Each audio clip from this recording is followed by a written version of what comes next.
It's Advent, and the question I want to invite you into today is, what am I passing on to others? Is it wise? Is it worthy? Is it faith, love, generosity? Is it fear, hurry, self-preoccupation? One thing is for sure, I will be passing something on this day. What should it be?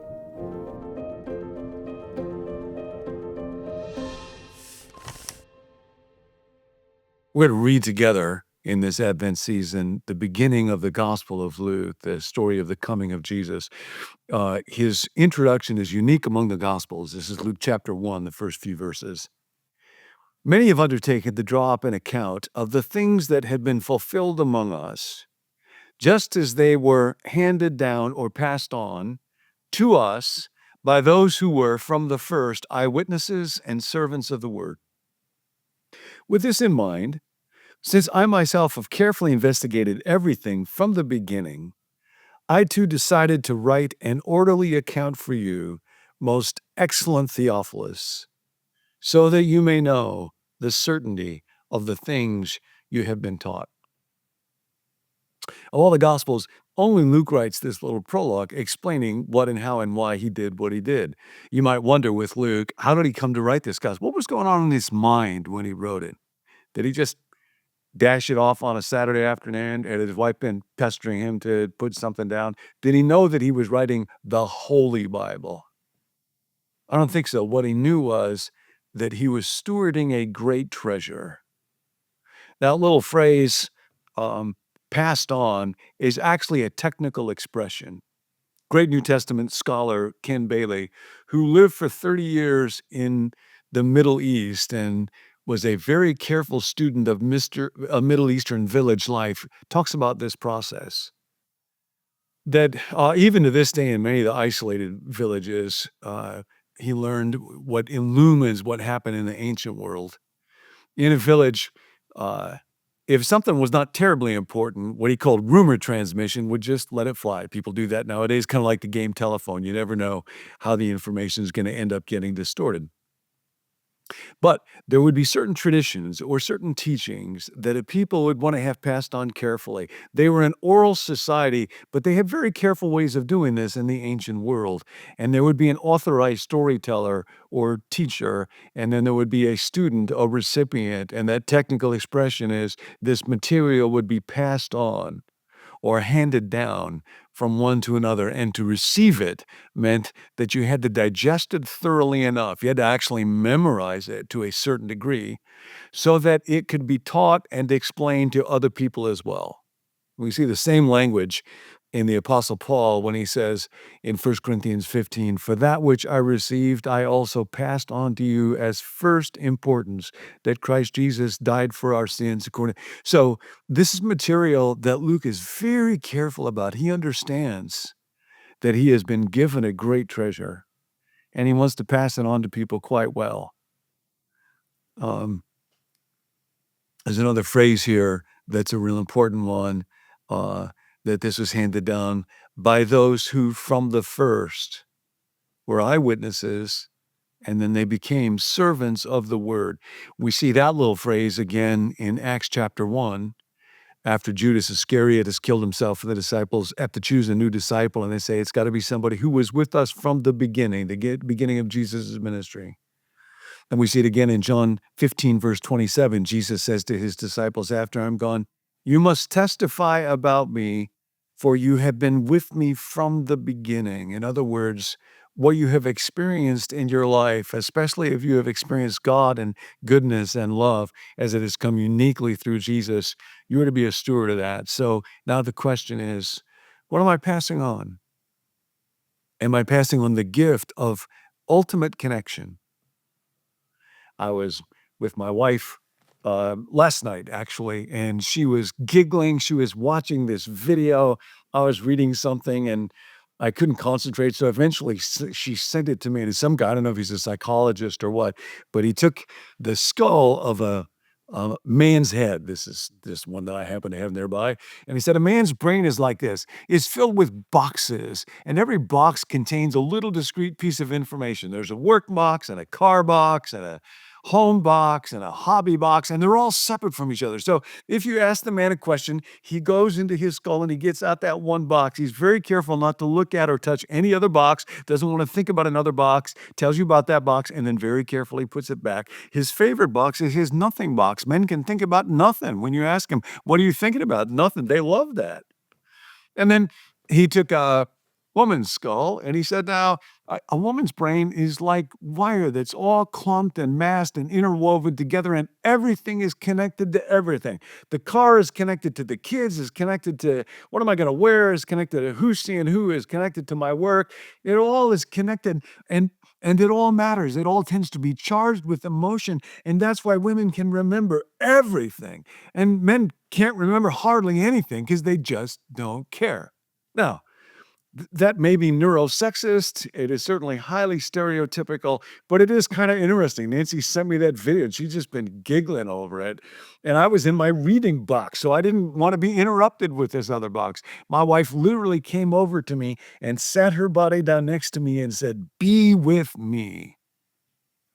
She will say that sometimes because to be connected, to be with, is something much deeper than just a matter of having two bodies in physical proximity.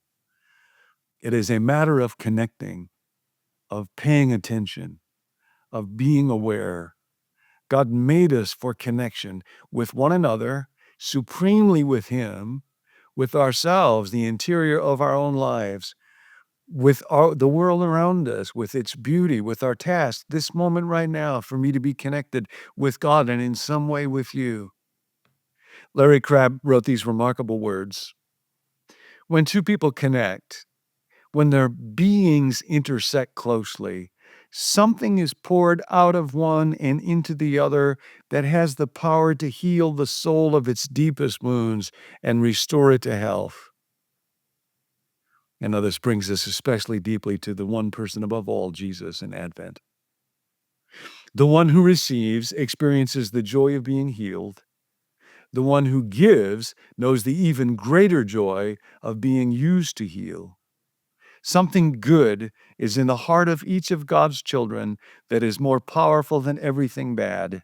It's there, waiting to be released, to work its magic, but it rarely happens. So the question today is, what will you pass on to others? Because I will pass something on for sure.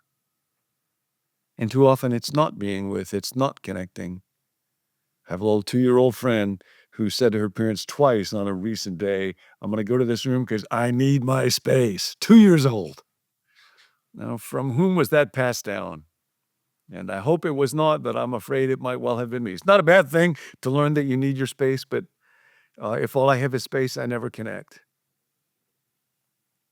What you might think about today in this Advent season, as we think about Luke diligently reflecting on how could he pass on his greatest treasure, is what will I pass on to people around me today?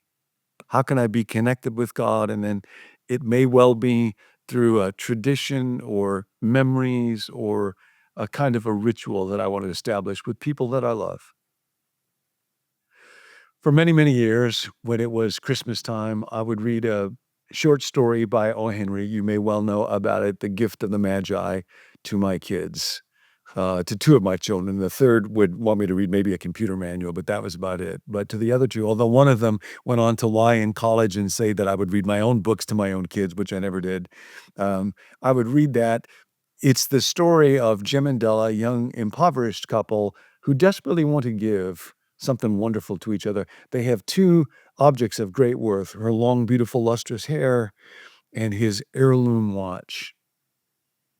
And so secretly, she cuts off her hair and sells it so she can buy him a gold chain worthy of his watch. And he sells his watch so that he can buy her beautiful ivory combs for her hair. And they give each other those gifts and then realize that they are utterly useless, although they have come with great price. And then I would read to those two children the end of the story that I could hardly ever get through. The Magi, as you know, were wise men, wonderfully wise men, who bought gifts to the newborn Christ child. They were the first to give Christmas gifts. Being wise, their gifts were doubtless wise ones. And here I have told you the story of two children who were not wise. Each sold the most valuable thing he owned in order to buy a gift for the other. But let me speak a last word to the wise of these days. Of all who give gifts, these two were the most wise. Of all who give and receive gifts, such as they are the most wise. Everywhere they are the wise ones. They are the Magi. So today, you be one of the Magi. You have this day to pass on gifts. Those are words that I would give about as much as I know to be able to read in that setting to that little audience one more time, but that is not available to me. Time passes in that way. Life passes in that way. You have this day to pass on the experience supremely of life and God and love and goodness. And if you know on the message of this one who came to abide with us that we're walking through in these days, and then you get to be one to pass that on to others. Today, pass on the gift of giving love. My wife later on today is actually going to take one of our grandchildren out to buy gifts.